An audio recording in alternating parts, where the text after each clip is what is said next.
The ceiling fan in the emergency room spun lazily above me, its rhythmic clicking matching the throb in my freshly cast arm. 3 a.m, and St. Mary's Hospital smelled of antiseptic and stale coffee. My scrubs, normally pristine white, were splattered with drops of dried blood.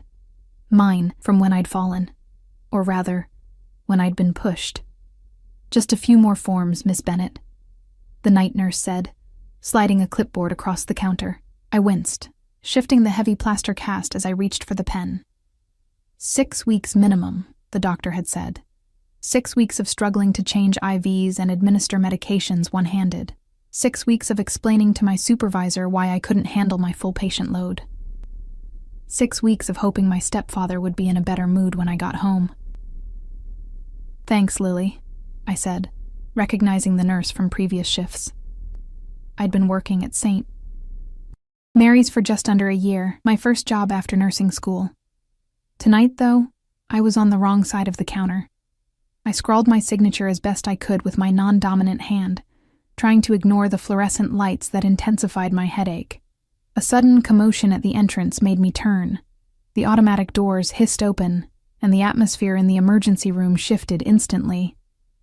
The security guard straightened. The receptionist's phone conversation abruptly ended. Even the crying child in the waiting area fell silent. He entered first, a tall man in a black suit who scanned the room with cold efficiency before stepping aside. Then came another, broader, with hands that looked like they could crush stone. Only then did the third man enter.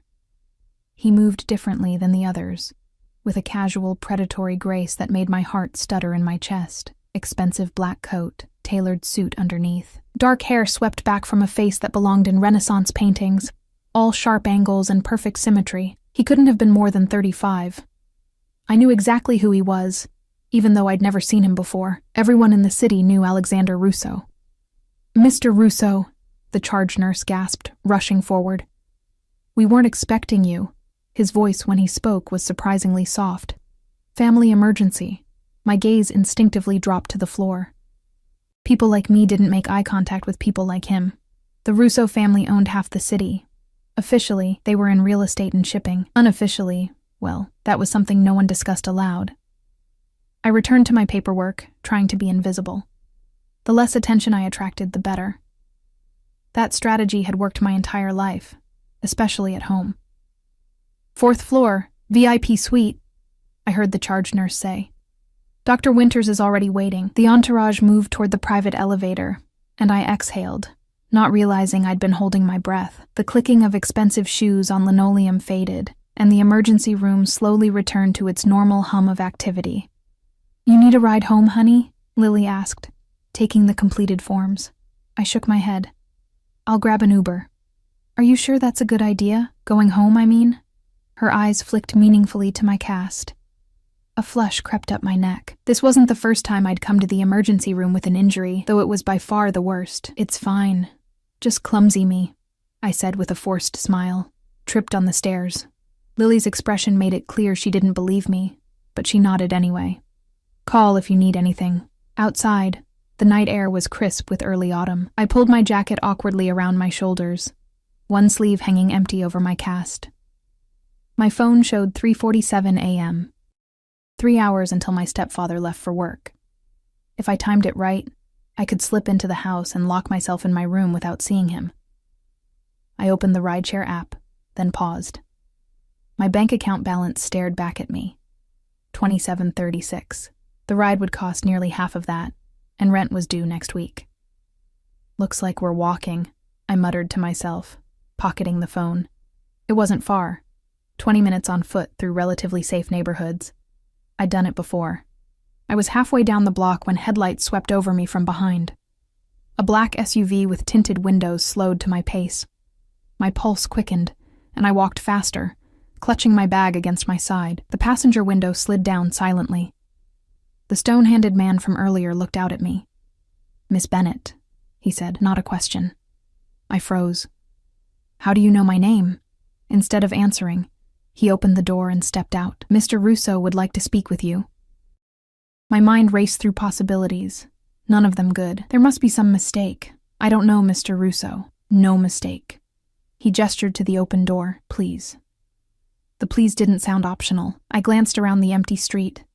No witnesses, no escape route. With shaking legs, I approached the vehicle. The interior was leather and darkness, and there, in the back seat, was Alexander Russo. Up close, his presence was even more overwhelming. Not just wealthy and powerful, but dangerous in a way that made my skin prickle with awareness. "Join me," he said, those two simple words carrying the weight of a command. I slid awkwardly into the seat, trying to manage my cast. The door closed behind me with a soft thud that somehow sounded final. "Mila Bennett," he said, studying me with eyes so dark they appeared black in the dim lighting. 24 years old. Graduated nursing school last year. Works in pediatric oncology. Lives with stepfather Ray Donovan at 1842 Westbrook Avenue. My breath caught in my throat. Why were you in the emergency room tonight, Mila?" he interrupted. I fell. The lie came automatically, rehearsed over years. His gaze dropped to my cast, then back to my face. Something dangerous flickered in his expression. "Try again." "It was an accident," I insisted, my voice barely a whisper. He leaned forward slightly, and I pressed back against the seat. "You've got 3 seconds. Who broke your arm?" The question hung between us, sharp as a blade. I couldn't understand why Alexander Russo, who controlled the city's underworld, was in a car with me, asking about my broken arm. My mind spun with confusion and fear. 1. He counted, his voice soft. "Please, I should go. 2. Something in his tone broke through years of practiced silence. "My stepfather," I blurted out, then immediately regretted it. "But it was an accident. He didn't mean to." Another practiced line. Alexander's expression didn't change, but the temperature in the car seemed to drop. He studied me for a long moment, then pressed a button on the console between us. "Carlo, take us to Miss Bennett's residence." Panic surged through me. "No, please, you can't. He'll what?" Alexander asked, his voice dangerously quiet. I fell silent, unable to finish the sentence. Alexander's hand moved toward me, and I flinched instinctively. But he only reached for the blanket folded on the seat beside me, which he carefully draped over my lap. "You're shivering," he noted. I hadn't realized it until he mentioned it. "Why are you doing this? Why me?" He considered the question, or perhaps he was considering how much to reveal. "Your mother was Julia Bennett, correct?" I nodded, surprised. "She died 3 years ago." "I know." Something softened in his expression, just for a moment. "She worked for my father for many years, as his private nurse." This was news to me. My mother had never mentioned working for the Russo family. She'd been a home care nurse for many wealthy clients, but this connection seemed impossible. "When was the last time you ate?" he asked, changing the subject abruptly. The question caught me off guard. "Yesterday. Lunch, I think." Without comment, he reached into a compartment and handed me a protein bar. When I hesitated, he added, "You need to keep up your strength." I accepted it with my good hand, awkwardly trying to unwrap it until he took it back, opened it, and returned it to me. The casual intimacy of the gesture was disorienting. "Thank you," I murmured, taking a small bite. The chocolate and peanut butter tasted like heaven after hours in the hospital. The SUV turned onto my street, and my anxiety returned full force. "Please," I tried one more time. "My shift starts at noon. I should just get some sleep and you won't be working today," Alexander stated flatly, "or tomorrow." "I can't afford to miss shifts," I protested. He gave me a look that silenced further objections. "Your employment situation is being handled." The SUV stopped in front of my small duplex. The porch light was on, meaning my stepfather was awake, waiting. My stomach twisted with dread. "Stay in the car," Alexander instructed, then spoke to his driver. "Carlo, Vince, with me." Before I could object, all 3 men exited the vehicle. I watched through the tinted windows as they approached my house. My stepfather opened the door before they reached it, clearly confused by the expensive vehicle and well-dressed men on his doorstep at 4 a.m.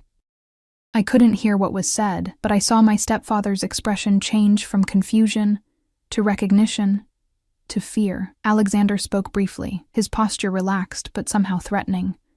Then, to my astonishment, my stepfather nodded repeatedly, turned, and went back inside.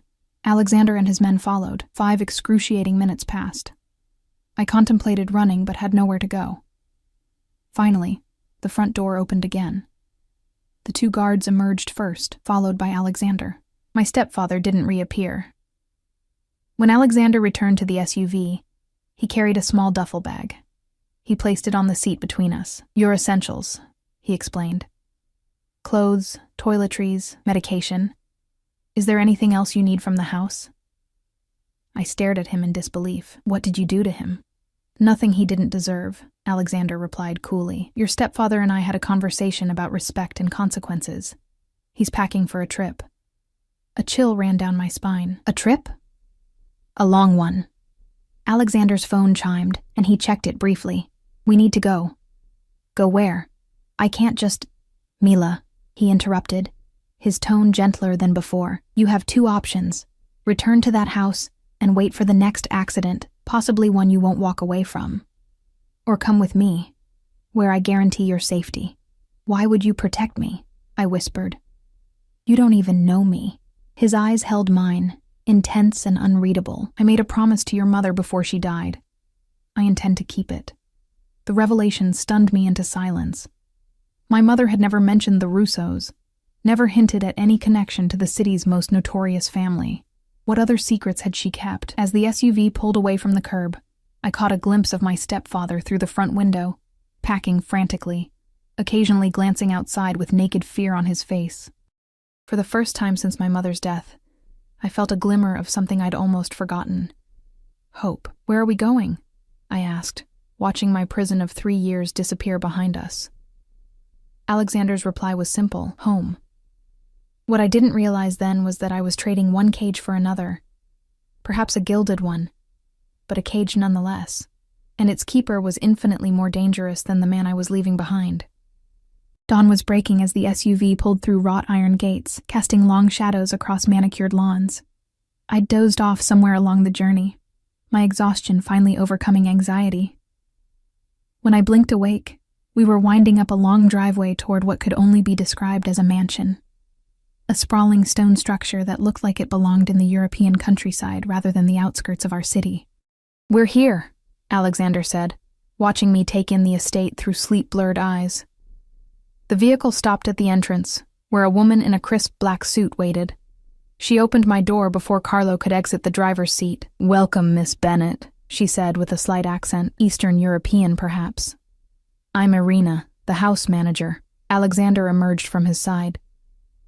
"Irina will show you to your room. Get some rest. We'll talk later." Before I could respond, he was already walking away, taking a call on one of his phones. The 2 guards followed several paces behind, silent shadows to his commanding presence. "This way, please." Irina gestured toward the imposing double doors.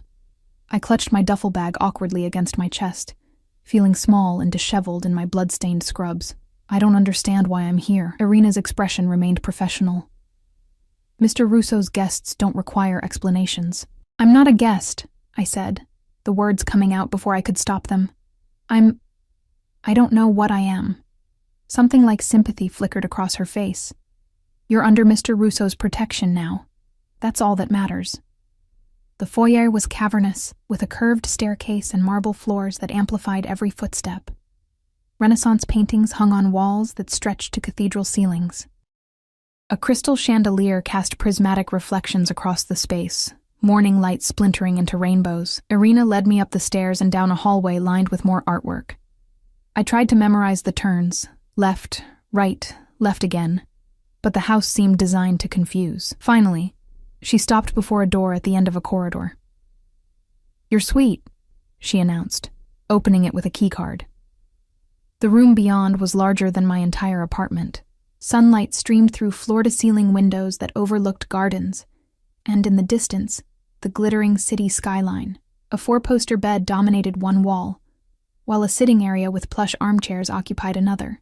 2 doors presumably led to a closet and bathroom.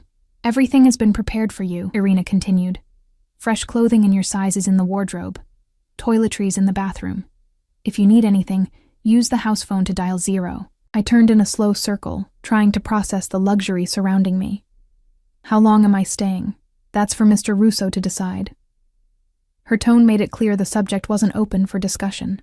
The doctor will be here at noon to check your arm. Until then, rest.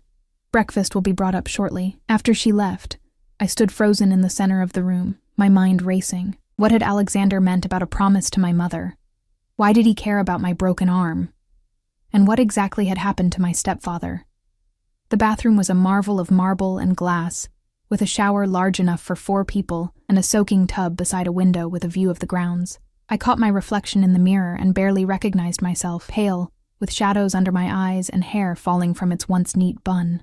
With some struggle, I managed to undress and shower with my cast protected by a plastic bag I found under the sink. The hot water felt heavenly against my skin, washing away hospital antiseptic and fear sweat. Wrapped in a plush robe, I explored the wardrobe and found it stocked with clothing in exactly my size. Jeans, sweaters, dresses, even sleepwear and undergarments still bearing price tags from expensive boutiques. The level of preparation was unsettling. This hadn't been arranged in the few hours since Alexander had met me at the hospital. A gentle knock interrupted my thoughts. A young woman entered with a breakfast tray, setting it on a small table by the window, before slipping out with a polite nod. The spread was impressive: fresh fruit, yogurt, pastries, and coffee. My stomach growled, reminding me how long it had been since I'd eaten properly. I settled into a chair and poured coffee with my good hand, savoring the rich aroma. As I ate, I tried to make sense of my situation. I was essentially a prisoner in this beautiful place, brought here by a man whose name was whispered with fear throughout the city. Yet I felt safer than I had in years. After breakfast, exhaustion overtook me. I curled up on the enormous bed, sinking into sheets softer than anything I'd ever felt. Despite my confusion and anxiety, sleep claimed me instantly. I dreamed of my mother, not sick and frail as she'd been at the end, but vibrant and laughing. In the dream, she was walking through this very house, her hand resting lightly on the banister as she descended the grand staircase. Someone called her name, but before she turned, I woke with a start. The bedside clock read 12:17 p.m. I'd slept for nearly 5 hours, yet it felt like only minutes had passed. A soft knock at the door announced the doctor, a gray-haired woman with kind eyes who examined my cast and changed my prescription pain medication. "The break is clean," she explained, reviewing my x-rays on a tablet. 6 weeks in the cast, then physical therapy. Mr. Russo has arranged for a specialist to visit 3 times weekly. "That's not necessary," I protested. "I can't afford. Everything has been taken care of." She interrupted gently. "Your only job is to heal." After she left, another meal arrived. A light lunch of soup and sandwiches. I was finishing when Irina returned, this time with clothing draped over her arm. "Mr. Russo requests your company for dinner," she announced. "These should fit." She laid out a simple but elegant navy blue dress and matching shoes with a low heel. "A car will collect you at 7. "I can't dine with him," I said, panic rising. "I barely know him." "And my arm?" "The dress has been specially altered for your cast," Irina pointed out. Indeed, the left sleeve was designed to accommodate my injury. "As for knowing him, that's precisely the purpose of dinner." Left alone again, I paced the room, feeling increasingly like a character in a Gothic novel, the innocent girl trapped in the mysterious mansion. Except Alexander Russo was no brooding Heathcliff or Rochester. He was something far more dangerous. At 6:30, another staff member arrived to help me dress and style my hair. The navy dress fit perfectly, the modified sleeve allowing my cast to remain comfortable. My hair was arranged in loose waves, and minimal makeup covered the shadows under my eyes. "Beautiful," the young woman murmured, stepping back to assess her work. I hardly recognized myself in the mirror. Gone was the exhausted nurse in blood-stained scrubs, replaced by someone who looked like she belonged in this world of wealth and power. Precisely at 7, Irina returned to escort me downstairs. We descended the grand staircase, my good hand trailing lightly on the banister just as my mother had in my dream. The coincidence sent a chill through me. Rather than the formal dining room I expected, Irina led me to a smaller, more intimate space with windows overlooking a lit garden. A table for 2 was set with crystal and silver, candles flickering between place settings. Alexander stood as I entered, and I was struck again by his presence. He changed into a dark suit that fit his broad shoulders perfectly. His customary guards were nowhere to be seen. "Mila," he said, his voice low and warm, "you look lovely." "Thank you," I replied automatically, years of conditioning making me polite despite my circumstances, though I still don't understand why I'm here. He pulled out my chair. "Sit. We'll talk over dinner." A server appeared with wine, pouring a small amount in Alexander's glass for approval before filling mine. Another brought appetizers, delicate arrangements of seafood that looked too beautiful to eat. "How's your arm?" Alexander asked after the servers departed. "Better with medication," I answered honestly. "The doctor you sent was very thorough." "Dr. Kessler is the best orthopedic specialist in the state." He took a sip of his wine, studying me over the rim of his glass. "She'll ensure you heal properly." I placed my napkin in my lap, trying to gather courage.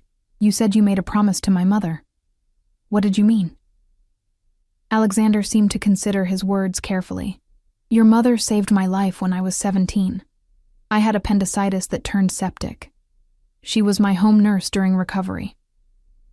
This aligned with what I knew of my mother's career, though she'd never mentioned the Russo name. "That doesn't explain why you're helping me now, 20 years later." "We stayed in touch," he continued. "When she became ill, she reached out to me, asked for my help with medical bills. A flush of shame heated my cheeks. I'd worked 2 jobs trying to cover those expenses, never knowing my mother had sought outside assistance. She never told me." "She wouldn't have," Alexander said.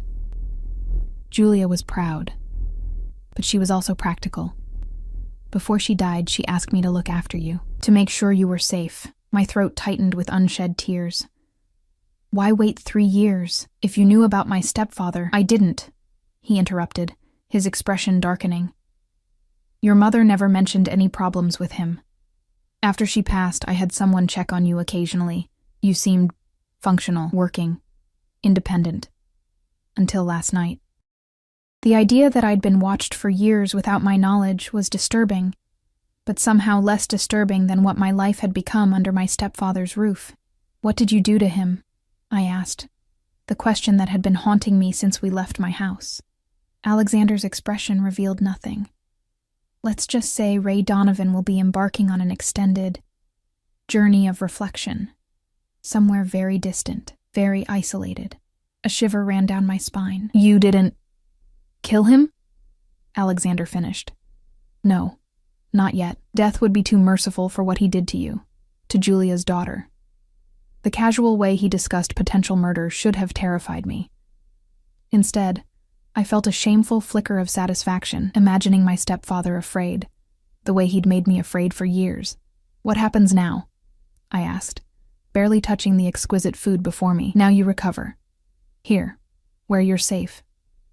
He gestured to my full plate. "You should eat. You're too thin." I took a small bite, surprised by the explosion of flavors on my tongue. "I can't stay here indefinitely. I have a job, an apartment." "Your position at the hospital has been held for you with paid medical leave. As for your apartment, the lease has been terminated. Your belongings are being packed and brought here." The casual way he rearranged my life left me speechless. "You can't just—" "I can," he stated simply. "And I have."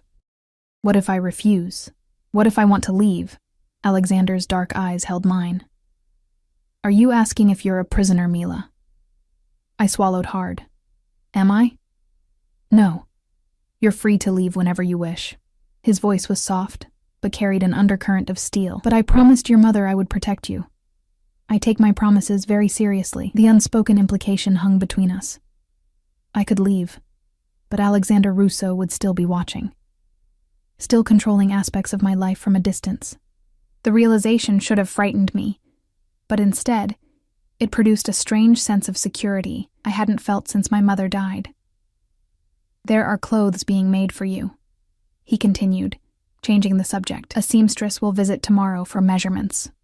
"The wardrobe is already full," I protested. "Those are temporary pieces," he dismissed with a wave of his hand. "You need a proper collection." The conversation shifted to safer topics. books we'd both read, places we'd visited.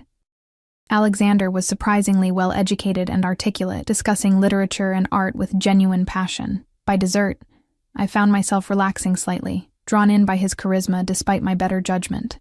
Coffee was served in the adjacent sitting room, where a fire crackled in a stone hearth. I sank into a leather armchair, cradling my cup awkwardly with my good hand. "Your mother spoke of you often," Alexander said suddenly. "She was very proud of you, becoming a nurse, following in her footsteps." The mention of my mother brought fresh grief. "I miss her every day, as do I," he said quietly. "She was special." Something in his tone made me look up sharply. The expression on his face was unguarded for once, a mix of admiration and old sorrow. "Were you and my mother—" I couldn't finish the question. Alexander's laugh was genuine but sad. "No, nothing like that. She was my friend." One of the few people who saw me as something more than a Russo. In that moment, he seemed almost human. Not the dangerous crime lord, but a man who had lost someone important to him. "It's getting late," he said, rising. "You should rest. Your body needs sleep to heal." I stood as well, suddenly aware of how tired I still was. "Thank you for dinner, and for everything else." He nodded once, then reached out slowly, telegraphing his movement as if approaching a skittish animal. His fingers brushed my cheek so lightly I might have imagined it. "Good night, Mila." As Irina escorted me back to my suite, I realized something that should have terrified me, but instead left me oddly calm. Alexander Russo, the most dangerous man in the city, had claimed me as his to protect. And God help anyone who tried to hurt me again. A week passed in a haze of pain medication, physical therapy, and luxury I could barely comprehend. Each morning I woke expecting to find myself back in my cramped apartment, the mansion just an elaborate dream, but each morning I opened my eyes to sunlight streaming through floor-to-ceiling windows and the distant sound of gardeners tending the expansive grounds. Alexander himself was like a ghost, always present in the house but rarely seen. Sometimes I caught glimpses of him crossing the foyer or speaking with his security team in hushed tones. Occasionally, I'd hear his voice down a hallway, giving precise instructions to staff members who listened with unwavering attention. By the 8th day, cabin fever had set in. Beautiful as my gilded cage was, it was still a cage. "I need to go outside," I told Irina when she brought my morning tea. "Just for a walk around the grounds." She assessed me with her usual impassive expression. "I'll arrange an escort." "I don't need a bodyguard to walk in the garden," I protested, but Irina had already left, the door closing softly behind her. Frustration bubbling, I dressed in jeans and a sweater that had been altered for my cast, then slipped into comfortable shoes. My arm ached less now, though the weight of the plaster was still awkward and cumbersome. A knock at the door announced my escort. Not one of Alexander's intimidating security team as I'd expected, but Alexander himself. "Good morning," he said, his gaze taking in my casual attire. "Irina mentioned you'd like a tour of the grounds." "You don't need to babysit me," I said, immediately regretting my sharp tone. "I mean, surely you have more important things to do." A hint of amusement crossed his face. "More important than keeping a promise? I don't think so." The autumn air was crisp as we stepped outside, leaves crunching beneath our feet. Alexander walked beside me, shortening his naturally long stride to match mine. 2 security guards followed at a discreet distance, close enough to intervene if needed, far enough to give an illusion of privacy. "How are you settling in?" Alexander asked, guiding me along a stone path that wound through formal gardens now past their summer glory. "The accommodations are extravagant," I admitted. "But I feel useless. I'm a nurse. I should be working, not lounging around like some pampered pet." Alexander's expression darkened slightly. "You're not a pet, Mila. You're recovering from an injury. An injury that wouldn't prevent me from doing my job if I had proper accommodations," I countered. "I could handle paperwork or light duties." "Dr. Kessler recommended complete rest for 2 weeks," he reminded me. "1 more week, then we can discuss your return to work." We reached a small pond where koi fish swam lazily beneath lily pads. A stone bench offered a view of the water and the colorful Japanese maples surrounding it. Alexander gestured for me to sit, This was my mother's favorite spot, he said, lowering himself beside me. She had the garden designed when I was a child. The personal revelation surprised me. Alexander rarely spoke about himself or his family. It's beautiful, I said truthfully. Peaceful. Peace is a rare commodity in my life, he replied, watching the fish circling in the clear water. I come here when I need to think. And what do you think about? I asked, genuinely curious. His dark eyes met mine. Lately? You. The simple admission sent a rush of heat to my cheeks. Me? Why? You're an enigma, Mila Bennett. Most people in your situation would be demanding compensation, asking for favors, trying to leverage their position. I'm not most people, I said. And what position? I'm here because you decided I should be. I didn't ask for any of this. Precisely, Alexander said, his voice softer than usual. You expect nothing. It's refreshing. A comfortable silence fell between us. In the distance, I could see the city skyline, a reminder of the world beyond these walls, a world where Alexander Russo was feared, not this almost gentle man sitting beside me. Tell me about your work at the hospital, he said suddenly. Your patients. The request caught me off guard, but I found myself talking about the children in the oncology ward, their courage in the face of illness, the small victories we celebrated together. Alexander listened attentively, asking thoughtful questions that revealed a genuine interest. You love it, he observed when I finally fell silent. Being a nurse. It's all I've ever wanted to be, I confirmed. My mother inspired me, seeing how she helped people, how she made a difference. She made a difference to me, Alexander said, his gaze distant. Not just by saving my life, by seeing the person behind the name. Before I could respond, one of the security guards approached, speaking in a low voice to Alexander. His expression shifted instantly, the softness vanishing, replaced by the hard-edged authority I'd glimpsed before. I have business to attend to, he said, rising. Carlo will escort you back to the house when you're ready. He was gone before I could respond, striding purposefully toward the mansion, already on his phone. The security guard, Carlo, took up position a respectful distance away, giving me privacy while maintaining his watchful stance. I remained by the pond, trying to reconcile the different versions of Alexander Russo. The dangerous crime lord whispered about in the city, the attentive host who ensured my comfort. And now this man who spoke of my mother with such respect and sat quietly by a koi pond discussing my work with genuine interest.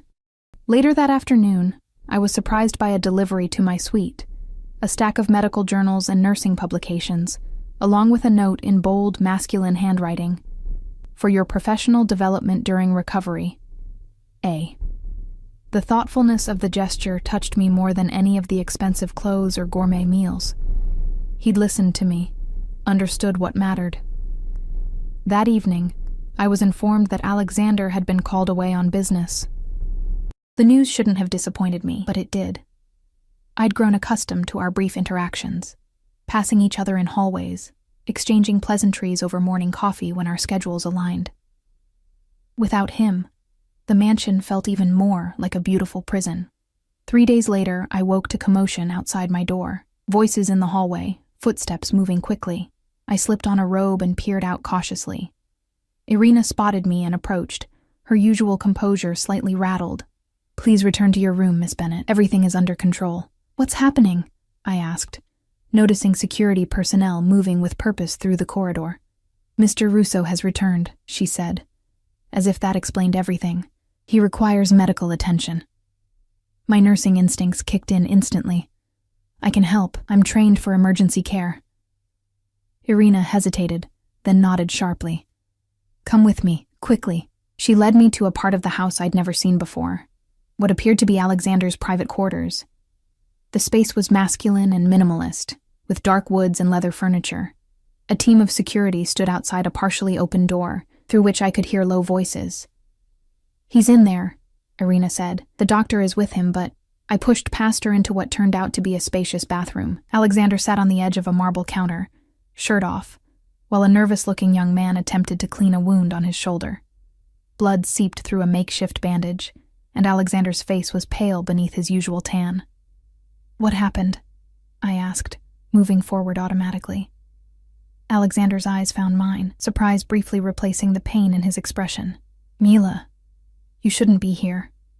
"I'm a nurse," I reminded him, already assessing the situation. "And you need one." I turned to the young man. "Are you the doctor?" He nodded, clearly relieved to see me. "Dr. Parker, I'm more of a GP, not really trauma-trained." "Let me see," I said, gently moving his hands away from the wound.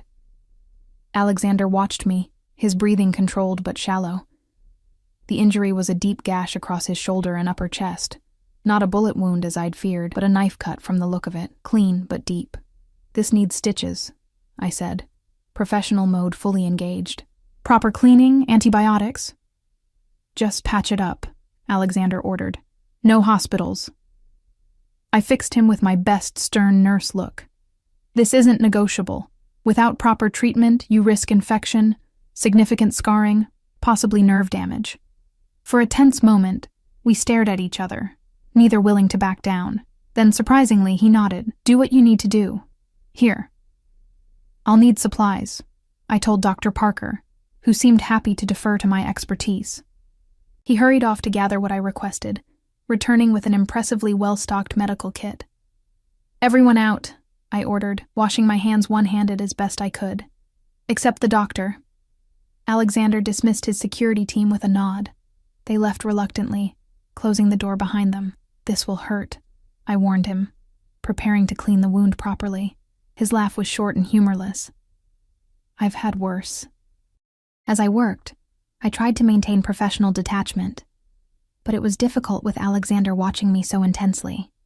His body was a roadmap of past violence. Old scars crisscrossed his torso, telling stories I wasn't sure I wanted to hear. "How did this happen?" I asked, carefully irrigating the wound. "Business disagreement," he replied, not flinching, despite what must have been significant pain. "Must have been quite a disagreement," I murmured, preparing the local anesthetic.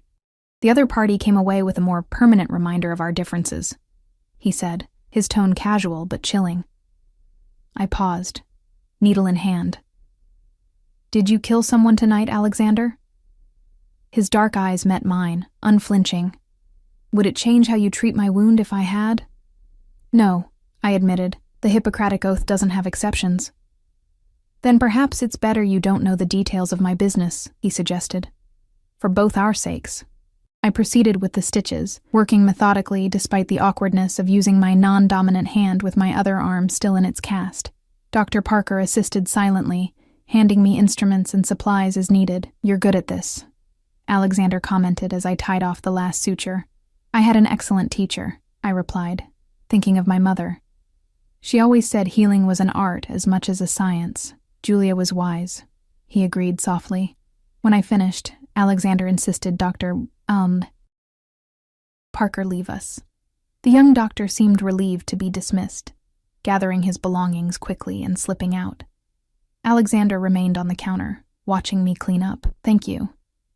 "Just doing my job," I said, suddenly aware of our proximity, of his state of undress. "You should rest. Let your body heal." "Is that your professional opinion?" he asked, a hint of his usual confidence returning. "It is." I started to turn away, but he caught my wrist gently. "Mila," he said, his voice lower, "why did you help me? You could have stayed in your room, let the doctor handle it." The question surprised me. "Because you were hurt. Because I can help people who are hurt. It's what I do." "Even people like me?" he pressed. I met his gaze steadily. "What kind of person are you, Alexander?" Instead of answering, he released my wrist and reached up to tuck a strand of hair behind my ear. The gentle gesture contrasted sharply with the violence etched into his skin. "You should get some sleep," he said finally. "It's late." I nodded, suddenly exhausted now that the adrenaline was wearing off. "Try not to get stabbed again. Your body needs time to recover before the next business disagreement." A genuine smile curved his lips. "I'll do my best." As I turned to leave, he called my name once more. I paused at the door, looking back. "When you said you felt useless here," he said, "you were wrong. You just proved that. The next morning, a package waited outside my door. A custom-made sling for my cast in soft blue leather, far more comfortable than the hospital-issued one I'd been using. The note attached read simply, "An apology for disturbing your sleep. A." Days passed, and Alexander's wound healed without complication. He resumed his normal routine, but something had shifted between us. Our interactions became more frequent, our conversations longer. He began joining me for meals regularly, not just formal dinners, but casual breakfasts where he'd read the newspaper while I worked through the medical journals he'd provided. 2 weeks after my arrival at the mansion, Alexander entered the library where I'd been reading and placed a small box on the table beside me. "What's this?" I asked, marking my place in the book. "Open it and see," he replied, taking the seat opposite me. Inside the box was a hospital ID badge, my badge, but with a new designation. "Pediatric Oncology Department Head?" I read in disbelief. "This must be a mistake." "No mistake," Alexander said. "The position opened last week. Your name came highly recommended by the hospital board." I stared at him. "The board you happen to have significant influence over?" He didn't deny it. "You're qualified, Mila. Your supervisor said as much during your last performance review. This just expedited the process. I can't accept a position I didn't earn," I protested. "You did earn it," he countered. "You've put in the work, shown your dedication. Consider it a long overdue recognition of your skills." I turned the badge over in my hand, torn between indignation at his high-handedness and excitement at the opportunity. "When would I start?" "Next week, if Dr. Kessler approves. Light administrative duties until your cast comes off." He studied me closely. "Does this please you?" The question was genuine, I realized. He wanted to make me happy, in his own controlling way. "Yes," I admitted. "But next time, ask me before rearranging my career." A smile tugged at his lips. "Noted." Later that evening, as we walked through the gardens that had become our nightly ritual, Alexander seemed preoccupied. The security team kept a greater distance than usual, giving us a rare moment of true privacy. "Your stepfather has been asking about you," he said suddenly, his tone carefully neutral. I stumbled slightly, caught off guard. "I thought he was away." "He is. Very far away. But he's been making inquiries through various channels, trying to determine your whereabouts." Alexander's expression hardened. "He seems concerned about your well-being, or concerned about what I might say about him," I countered, wrapping my arms around myself despite the mild evening. Alexander stopped walking, turning to face me. "Has he always been abusive, since your mother was alive?" I shook my head. "No. He was different then. Or maybe he was just better at hiding it. After she died, it started small, criticism, controlling behavior. Then it escalated." "Why didn't you leave?" he asked, genuine curiosity in his voice. "Where would I go?" I replied simply. "I had medical school debt, barely enough income to cover rent." He made sure I knew I couldn't survive without him. I laughed bitterly. "The irony is, he was right. I didn't escape on my own. You had to rescue me." Alexander's expression softened. "You would have found your way eventually. You're stronger than you realize." The compliment warmed me unexpectedly. "What will happen to him? My stepfather?" "That depends," Alexander said carefully, "on what you want." The implication was clear. With a word from me, Ray Donovan would disappear permanently. The power was dizzying and terrifying. "I don't want his blood on my hands," I said quietly. Alexander nodded, unsurprised. "Then he'll remain where he is, isolated, monitored, never able to hurt you again." "Thank you," I whispered. We resumed walking, the silence between us comfortable now. When we reached the koi pond, Alexander gestured for me to sit on our usual bench. "I have to leave town for a few days," he said. "Business in Chicago." My stomach clenched with an unexpected anxiety. "When do you leave?" "Tomorrow morning." He studied my reaction. "The house will remain at your disposal. Security will be doubled in my absence. Is that necessary?" I asked. "I mean, no one knows I'm here, do they?" Alexander's expression turned grave. "Your stepfather isn't the only one making inquiries. Word has spread that you're under my protection. That makes you interesting to certain people. Interesting how? I pressed. Potentially valuable, he said bluntly. As leverage. I digested this information, so I'm not just a promise to my mother anymore. I'm a liability to you. No, Alexander said firmly. You're important to me. That's different. The intensity in his gaze made my breath catch. Alexander, I'll be back on Friday, he continued, standing abruptly. If you need anything, Irina has direct access to me at all times. That night I couldn't sleep. The revelation that I might be in danger simply by association with Alexander was troubling, but not as troubling as my reaction to his absence. 3 weeks ago, I'd never met the man. Now, the thought of him leaving for just a few days left me anxious and unsettled. What was happening to me? Was this Stockholm Syndrome, developing feelings for my captor? But Alexander wasn't exactly holding me captive, was he? He'd said I could leave whenever I wanted. Yet where would I go? Back to an empty apartment? Back to a life where I was constantly looking over my shoulder, afraid my stepfather would return? Here, I was safe, protected, valued even. The realization hit me with startling clarity. I didn't want to leave, not just because of the luxury or the safety, but because of Alexander himself.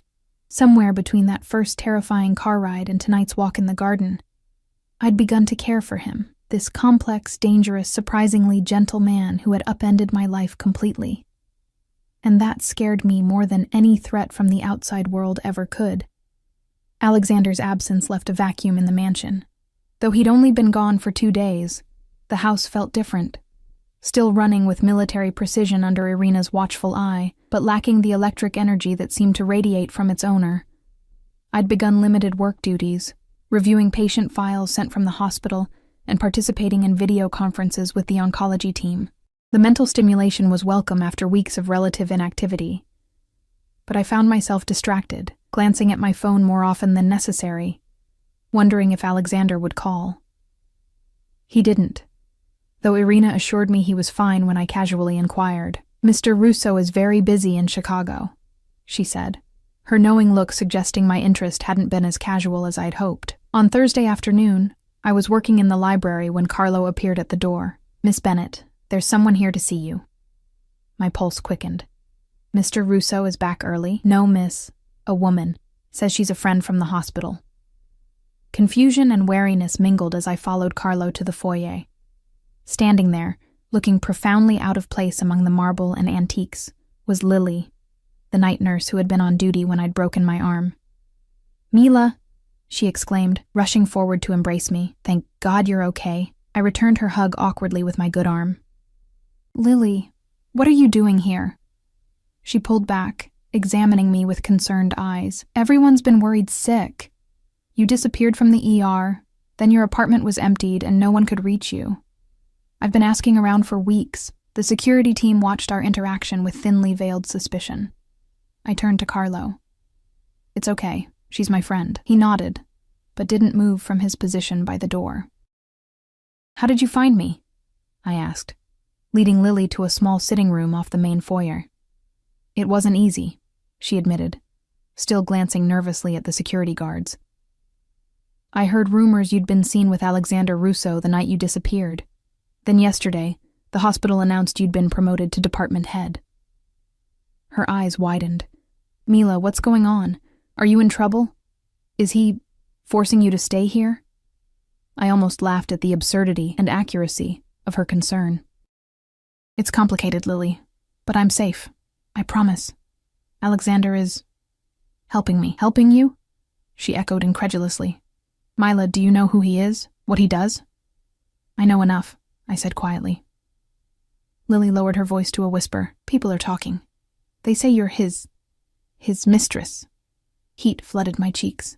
That's not true. Then what are you doing here? She pressed. In this house? Wearing clothes like that? She gestured to my designer outfit. Alexander knew my mother, I explained, offering the simplest version of the truth. He's protecting me. From Ray. Understanding dawned in Lily's expression. Your stepfather. The one who hurt you. She'd been one of the few people at the hospital who had suspected the truth about my injuries over the years. I nodded. He can't hurt me anymore. Lily looked around the opulent room, taking in the obvious wealth. And what does Russo want in return for his protection? Nothing, I said, though the word felt hollow. There was always a price for everything, wasn't there? I just hadn't figured out what Alexander's was yet.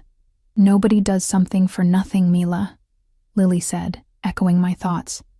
Especially not men like him. Before I could respond, Irina appeared in the doorway. Miss Bennett, a call for you. Urgent. I excused myself, following Irina to the study where a secure phone awaited. Alexander's voice came through, tense and clipped. Who is visiting you? The question took me aback. Lily Thompson. She's a nurse from the hospital. How did you— Security protocols, he interrupted. Anyone entering the property is photographed and the image sent to me immediately. You're spying on me? I asked, indignation rising. I'm protecting you, he corrected. Is she trustworthy? Yes, I said firmly. She's my friend. A pause, then. Keep your visit brief. I'll be home tonight. The line went dead. When I returned to Lily, she was standing by the window, arms crossed defensively. Was that him? Yes, I admitted. He's concerned about security. He's controlling you, she countered. Monitoring your visitors, keeping you isolated. Mila, this isn't healthy. It's temporary, I said, though I wasn't sure I believed it myself. Until I'm fully recovered. Until it's safe. Lily took my hand. I'm worried about you. You've escaped one controlling man only to fall under the influence of another. Her words hit home with uncomfortable accuracy. It's different, I insisted. Alexander doesn't hurt me. There are many ways to control someone besides physical violence, she said gently. I've seen it before in the ER, women trapped in gilded cages, convinced they're there by choice. I pulled my hand away, suddenly defensive.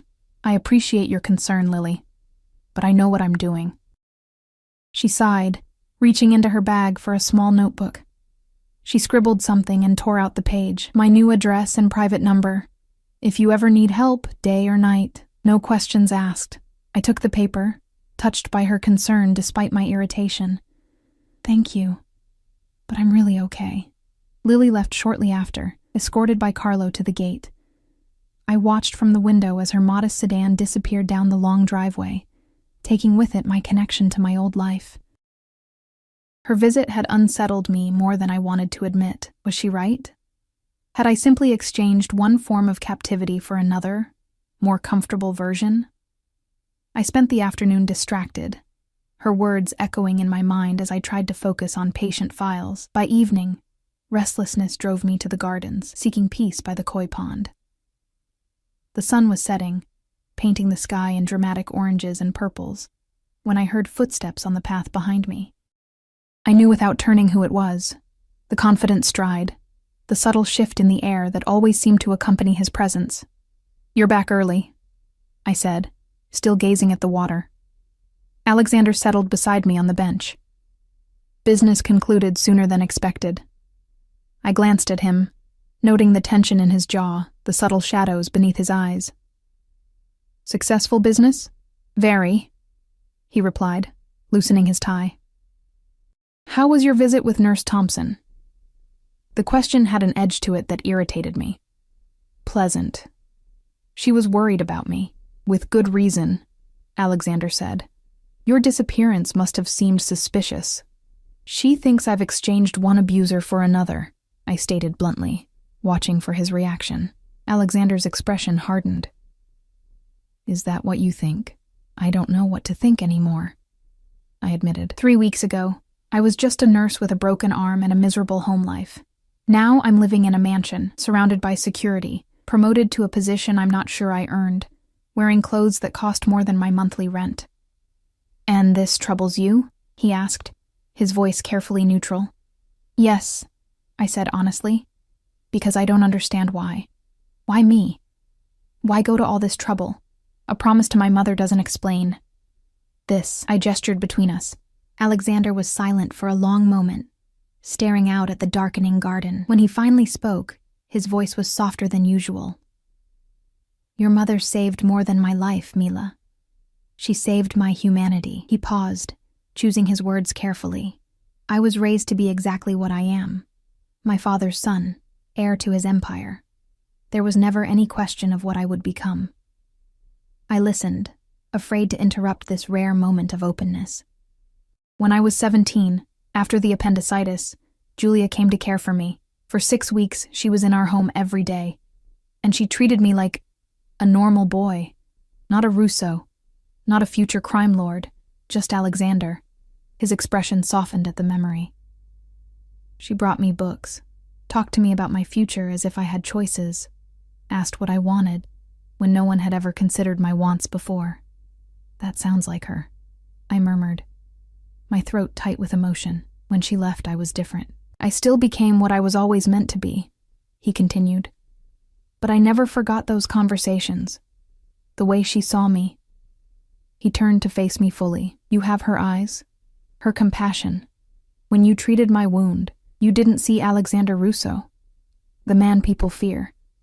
You just saw someone who needed help." The revelation stunned me. "So this, all of this, is because I remind you of my mother?" "No," he said firmly.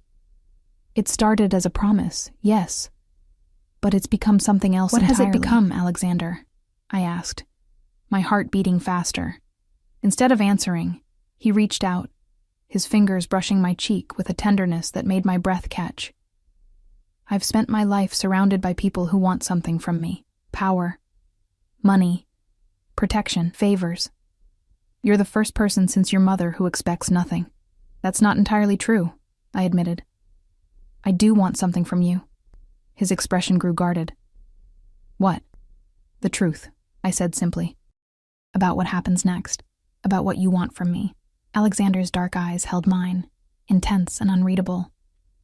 "What I want," he began, then stopped, seeming uncharacteristically uncertain. "What I want is for you to stay, not as a guest, not as an obligation, but because you choose to." The admission hung between us, heavy with implications. "And if I choose to leave, then I would let you go," he said, though the tension in his jaw suggested it would cost him. "But I would still ensure your safety, your comfort, from a distance." "Why?" I pressed, needing to hear him say it. Alexander took my hand, his touch gentle but possessive. "Because you've become essential to me, Mila. In ways I never anticipated." The confession, coming from a man who had likely never admitted vulnerability to anyone, moved something deep within me. Before I could respond, his phone rang. Alexander checked it, his expression instantly shifting to one of cold fury. "I need to take this," he said, standing. "We'll continue our conversation later." I watched him stride away, already speaking rapidly into the phone, his voice too low for me to catch the words. The security team fell in behind him, leaving me alone by the pond. By the time I returned to the house, Alexander had locked himself in his study with Carlo and several other men I recognized as his lieutenants. Raised voices occasionally filtered through the heavy door, though the words remained indistinct. Irina intercepted me in the hallway. "Mr. Russo asks that you remain in your suite for the rest of the evening, Miss Bennett. Dinner will be brought to you. Is something wrong?" I asked, concerned by the unusual request. "Security precaution," she replied, her expression giving nothing away. "Nothing for you to worry about." But there was plenty to worry about, I discovered, when I turned on the television in my sitting room. Breaking news banners flashed across the screen. Attempted hit on crime family leader. 3 dead in downtown shootout. The reporter stood in front of a cordoned-off restaurant, police lights flashing behind her. Sources say Alexander Russo, alleged head of the city's most powerful crime syndicate, was the target of the attack that left 3 dead and 2 injured. Russo himself appears to have escaped unharmed. Police are investigating possible connections to the Varga family, longtime rivals of the Russo organization. I sank onto the sofa, my legs suddenly weak. Alexander hadn't mentioned any attack. He'd said business concluded, successfully. Was this what he considered a success? Surviving an attempt on his life? The reality of who he was came crashing down on me with renewed clarity. This man who spoke so tenderly about my mother, who touched my cheek with such gentleness, was also a man whose business dealings ended in bloodshed. A man with enemies who wanted him dead.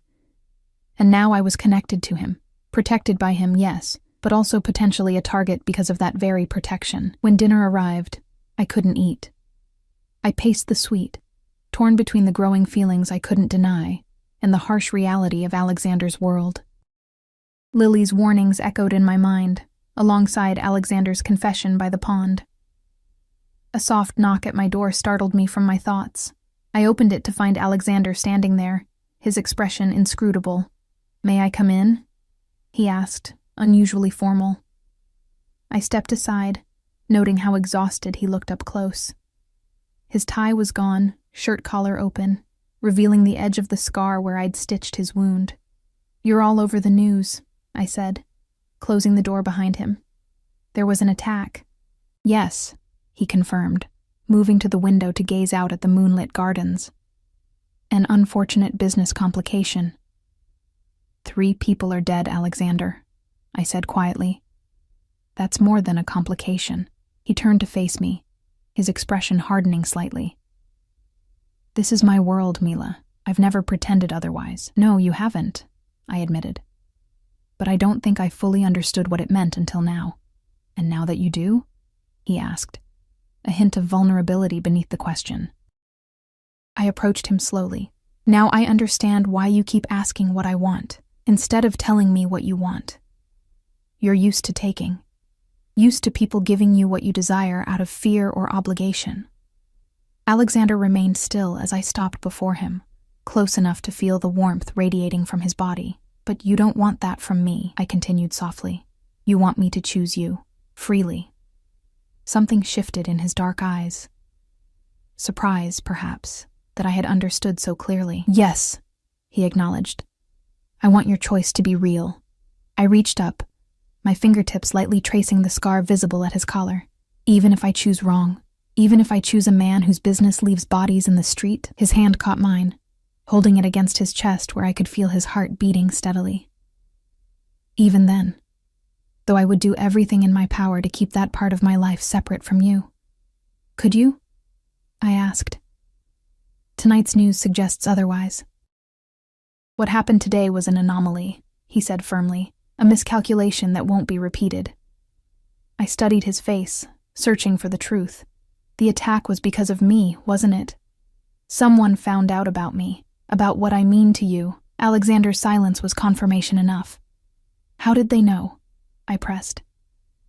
"I've barely left the property. Your friend," he said finally. "Nurse Thompson. She was followed after leaving here, questioned." Horror washed over me.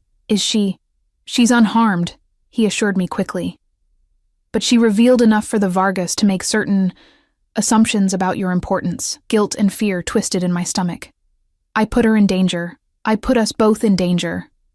"No," Alexander said firmly, his hands coming to rest on my shoulders. "This is not your fault. The responsibility is mine for not anticipating the risk." His expression softened. "But it clarifies things, doesn't it? Shows you exactly what being in my life means." I pulled away slightly, needing space to think. "When you said you would let me go if I chose to leave, did you mean it?" Pain flickered across his features, but he nodded. "Yes. Your safety would be arranged differently, but yes, I would respect your decision." The moment stretched between us, heavy with possibility. Alexander Russo, the man who controlled everything and everyone around him, was giving me the one thing no one ever had. A genuine choice. "I need time," I said finally. "To think, to be sure." He stepped back, respecting my space even as disappointment shadowed his eyes. "Of course. Take all the time you need." He moved toward the door, then paused. "Whatever you decide, Mila, know that my promise to protect you stands. It always will." After he left, I sat by the window for hours, watching the moonlight on the gardens, weighing impossibilities against each other, safety versus freedom, protection versus independence. The undeniable connection I felt to Alexander versus the dangerous reality of his world. By morning, I knew what I had to do. Dawn found me already dressed, my few personal possessions packed in the duffel bag Alexander had brought from my old apartment that first night. I'd slept little, my mind churning with possibilities, consequences, futures branching like lightning in a storm cloud. When Irina brought my usual morning tea, she paused at the sight of my packed bag. "You're leaving," she stated, no question in her tone. "I need to speak with Alexander," I replied, neither confirming nor denying. Her normally impassive face softened almost imperceptibly. "He's in the study. Has been all night." I nodded my thanks, taking a final look around the suite that had been my sanctuary these past weeks. Then, gathering my courage, I made my way through the mansion's winding corridors to Alexander's study. The door was ajar, and through the opening I could see him at his desk, phone to his ear, speaking in rapid Italian.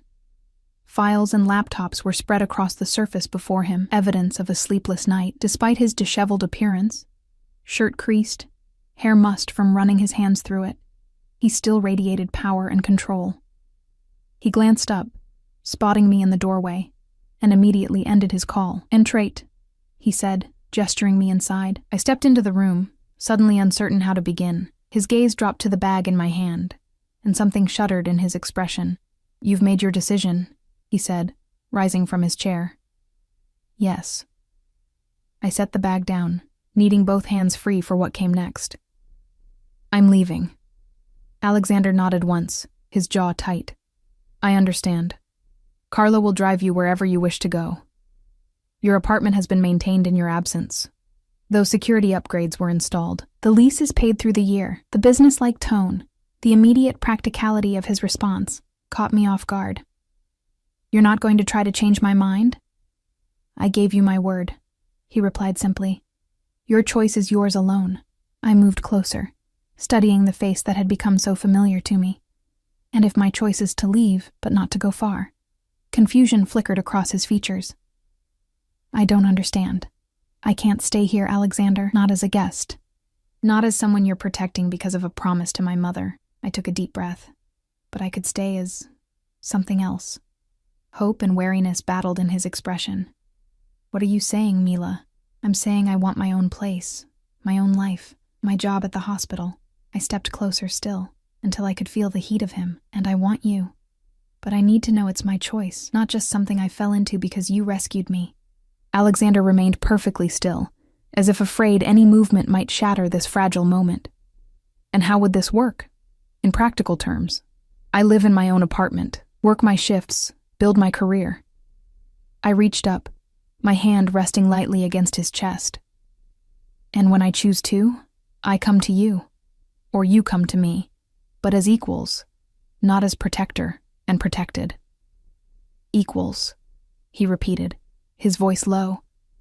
"You know that's not how the world sees us, how it ever will." "I don't care how the world sees us," I countered. "I care how we see each other." His hand covered mine where it rested against his heart. "And how do you see me, Mila?" "I see a man divided," I said honestly, "capable of great tenderness and terrible violence. A man shaped by his name and his legacy, but fighting to be more than those things." I met his gaze directly. "I see you, Alexander. All of you. And I'm still here." Something broke open in his expression. Vulnerability I'd only glimpsed before. "And what of the danger? After yesterday?" "I'm not naive," I interrupted. "Being with you comes with risks, but so does crossing the street, so does living with a man like Ray." I squeezed his hand. "At least with you, the danger is honest, named." Alexander's free hand came up to cup my face, his touch gentle as a whisper. "You continue to surprise me," he murmured. "Most people run from the truth of who I am." "I'm not most people," I reminded him. "No," he agreed, a hint of a smile touching his lips. "You never have been." For a long moment, we simply looked at each other, the air between us charged with possibility. Then, slowly, deliberately, he lowered his head and kissed me. It was gentle at first, almost hesitant, so at odds with the powerful man I knew him to be. But as I responded, sliding my good arm around his neck, the kiss deepened, years of restraint giving way to something primal and consuming. When we finally broke apart, both breathing hard, Alexander rested his forehead against mine. "I've wanted to do that since the night I found you at the hospital. That long?" I asked, surprised. "Longer," he admitted. "Since I saw your picture in your mother's locket years ago." At my startled look, he explained. She always wore it. Showed me once, so proud of her daughter, the nursing student. The revelation that Alexander had known of me long before we met should have been unsettling. Instead, it felt like pieces of a puzzle finally coming together. The strange sense of familiarity I'd felt with him from the beginning. The way he'd seemed to know me better than a stranger should. "What now?" I asked, still held loosely in his arms. "Now," he said thoughtfully, "we find you an apartment. Something secure but independent. Close to both the hospital and here." "I can find my own place," I protested mildly. A hint of his usual authority returned. "Security considerations, Mila. Non-negotiable. But you'll make the final choice among suitable options." I nodded, accepting the compromise. "And my job?" "The promotion stands," he said firmly. "It was always meant for you, just accelerated by recent events." Your supervisor confirmed as much. "And us?" I asked, the most important question of all. Alexander's expression softened. "Us is whatever you want it to be, whatever pace you choose. I've waited this long for you. I can be patient a while longer." The weeks that followed were a whirlwind of change. My cast came off, revealing an arm weak from disuse, but healing well. I found an apartment, a beautiful top-floor unit in a secure building halfway between the hospital and Alexander's estate. As promised, he had presented me with options but let me make the final choice. I resumed my duties at the hospital, now as department head, a position that brought new challenges and responsibilities I found I genuinely enjoyed. My colleagues were curious about my sudden promotion and mysterious absence, but I offered only vague explanations about medical leave and recovery. Lily watched me with wary eyes at first, concerned by my continued association with Alexander, despite my newfound independence. But as weeks passed, and she saw me thriving, confident, happy, uncontrolled, her worries gradually eased. "Just be careful," she cautioned over coffee in the hospital cafeteria. "Men like him don't change who they are." "I don't want him to change who he is," I replied truthfully. "I just want to be with him as myself, not as someone he saved, and I was being myself, more fully than perhaps I ever had before. Free from my stepfather's oppressive presence, from the constant fear that had shadowed me for years, I found myself blooming, becoming more assertive at work, making decisions with confidence, rebuilding friendships that had withered under Ray's isolating influence. Alexander and I developed a rhythm. Some nights he would come to my apartment, arriving with no security visible, though I knew they were never far, bringing dinner or simply himself. Other evenings I would go to the mansion, now as a guest rather than an inhabitant. We talked for hours, about books, about my patients, about his more legitimate business interests, rarely about his other activities, though neither of us pretended they didn't exist. The physical aspect of our relationship developed slowly, at my pace as he had promised. Alexander was patient, gentle, never pushing beyond what I was ready for. When we finally came together, it was with an intensity that left us both shaken, years of tension and restraint giving way to something profound and transformative. Afterwards, lying in the tangle of sheets in my apartment, his arm draped protectively across my waist, I asked the question that had lingered since the beginning. What really happened to my stepfather? Alexander tensed slightly beside me, then relaxed. Are you sure you want to know? Yes, I said. No more secrets between us. He was quiet for a moment, his fingers tracing patterns on my skin. He's alive, as I promised. Working on an oil platform in the North Sea. Very isolated, very cold, very far from you. How did you arrange that? I asked, genuinely curious. Your stepfather had outstanding gambling debts to several unsavory individuals, Alexander explained. I paid those debts in exchange for his immediate departure, and a binding agreement never to return or contact you. And if he breaks that agreement, I pressed. Alexander's voice cooled. Then our arrangement would need to be renegotiated. In person. The implication was clear, but I found I couldn't summon any sympathy for Ray. Not after years of abuse, of fear, of walking on eggshells in my own home. Thank you, I said simply. For keeping your word. For letting him live. Alexander propped himself up on one elbow, looking down at me with serious eyes. I will always keep my word to you, Mila. Always. 3 months after I'd left the mansion, Alexander asked me to accompany him to a charity gala, our first public appearance as a couple.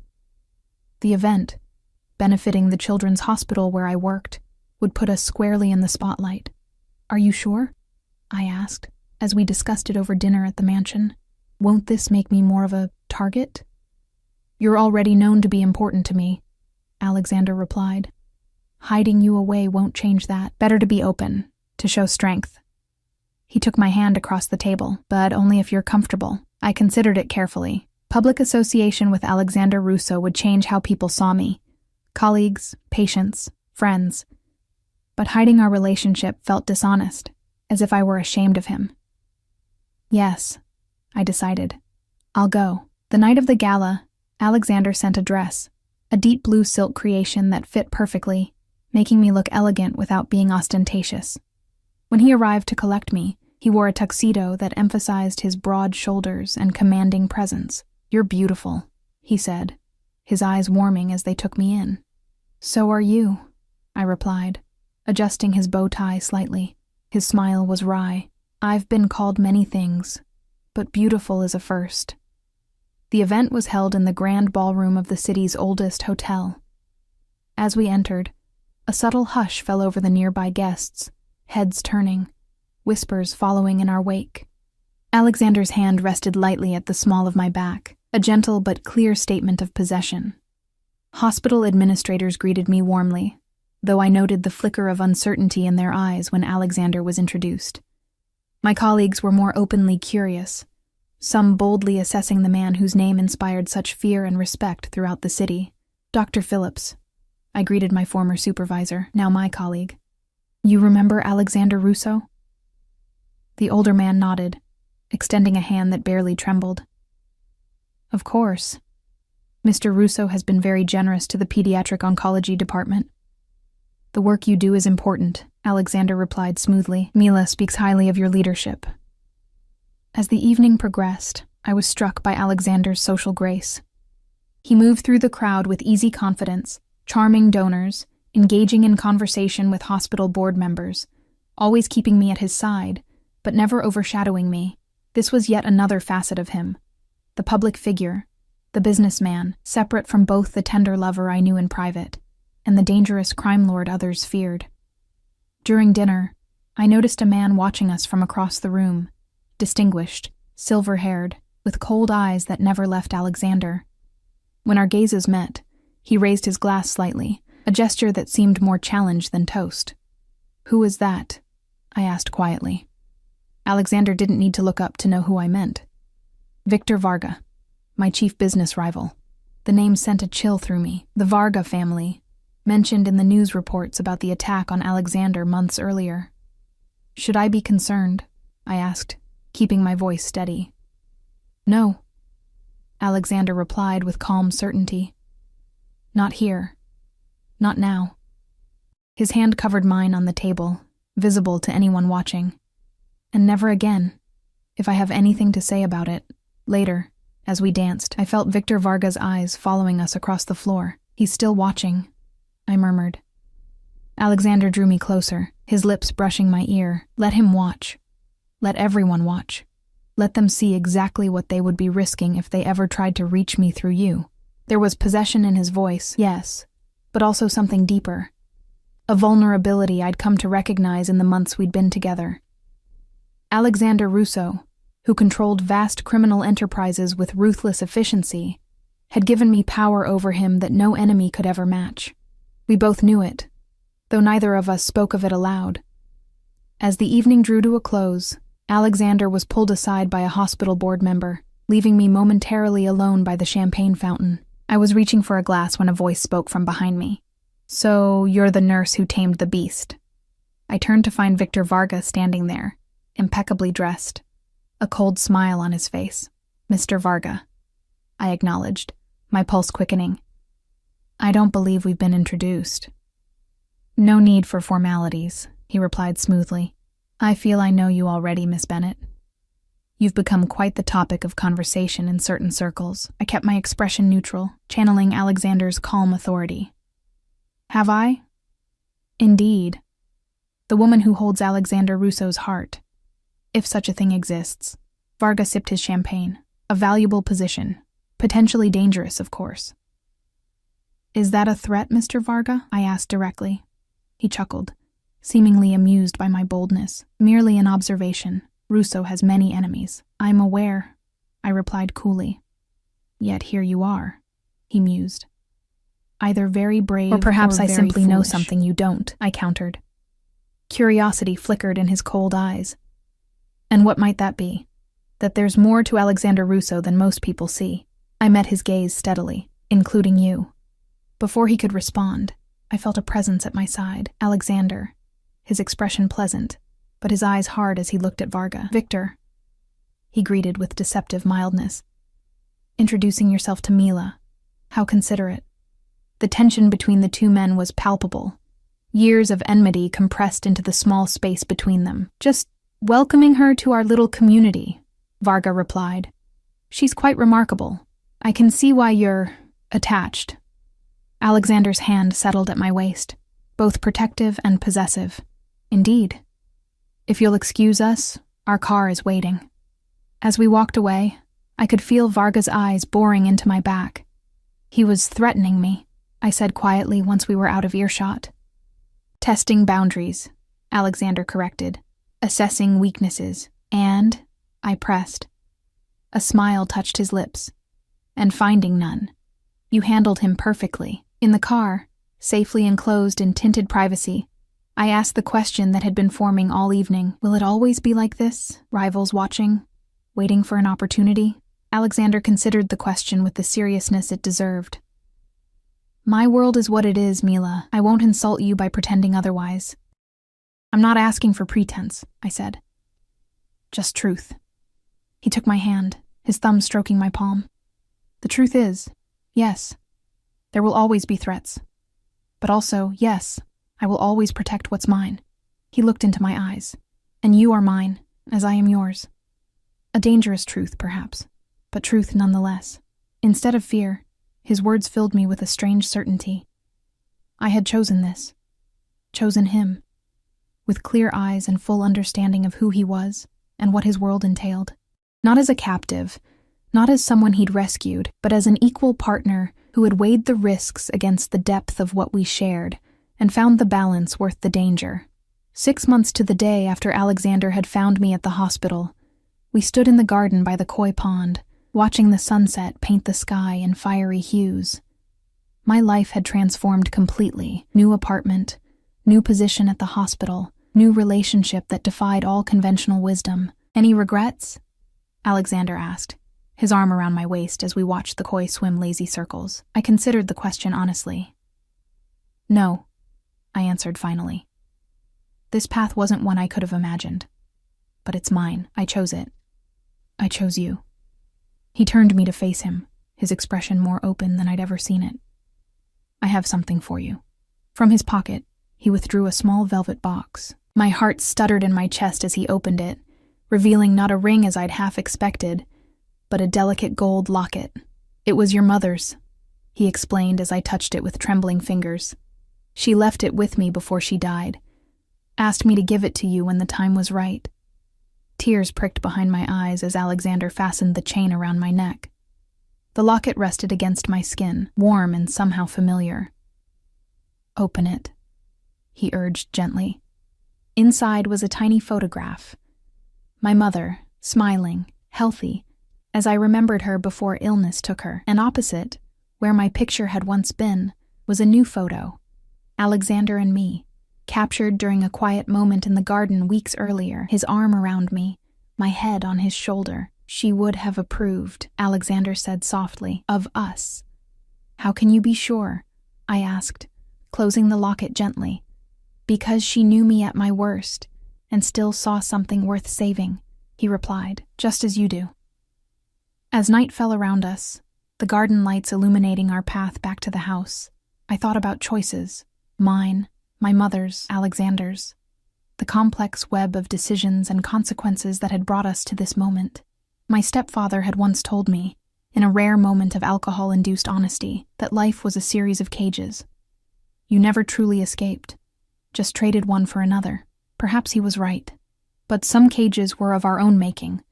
Doors left deliberately unlocked, some captivities were chosen, entered with eyes wide open, hearts fully engaged. Alexander's fingers interlaced with mine as we walked, his stride matching mine, no longer ahead or behind, but beside me. The future stretched before us, uncertain and dangerous, but also filled with possibility. I had traded safety for love, predictability for passion, conformity for complexity, and I wouldn't have it any other way.